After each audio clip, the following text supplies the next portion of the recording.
Hey everyone, this is First Warn Storm Team Chief Meteorologist Brad Panovich. Quick vlog this morning. I'm going to do a more detailed one later today, but I've got daddy duty today with soccer games this morning, so I'm going to be heading out here shortly. But I wanted to do a quick update for Saturday morning.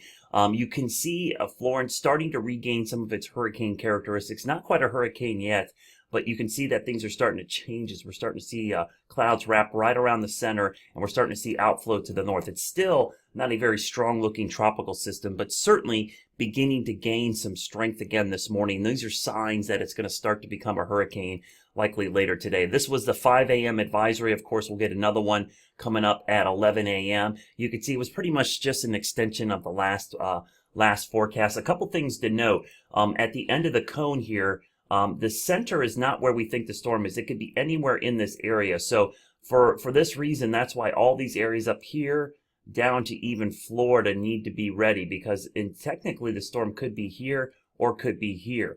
The problem is, as this storm continues to build west, every minute that it moves west or even southwest at times, the chance of recurvature off the coast it becomes slimmer and slimmer. That chance is still there, but it's much smaller than landfall. Right now, it looks like some part of the southeast coast is going to be impacted by this storm. If I look at the guidance this morning, at least, you can see that it's actually somewhat together here in the short term. There's a good clustering right along the track here in days, I'd say 1 through 3 to 4. Day 5, we start seeing the spread here. And you notice there are still some off the coast, but there is still a chunk that is right at the coast. I'm actually starting to think, in my opinion, that this area in North Carolina to here is looking a little bit more favorable, but I wouldn't even rule out areas of South Carolina. But we're not going to know a lot until later today. This ridge to the north is going to be really key to this whole thing, and you've heard me talk about this a little bit. Here's the water vapor loop. There's a big monster ridge that's going to be developing to the north. And that ridge, depending on how strong it is and how, I know it's going to be strong. I should say it. How strong it is still a little bit debatable, but the actual position, like the axis of where the heart of it is it going to be east of Bermuda or closer to Bermuda?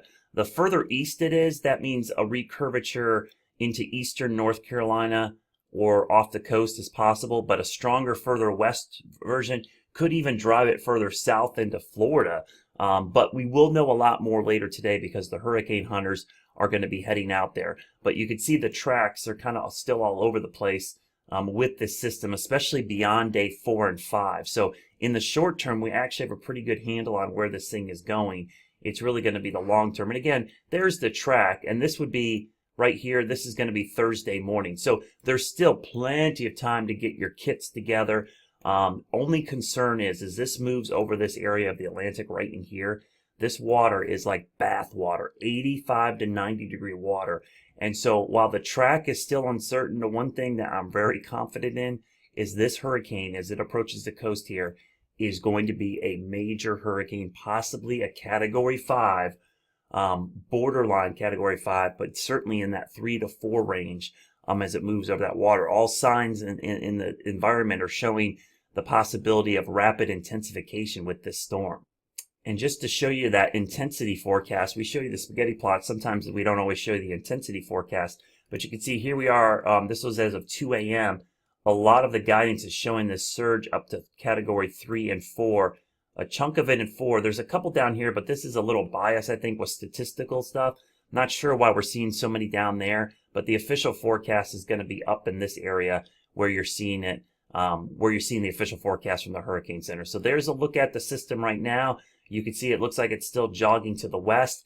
That's something we don't want to see here in the short term. That means the chance of recurvature goes down for every minute this thing goes west. Stay weather aware this weekend. Get that kit together. Of course, I'll have more updates throughout the weekend.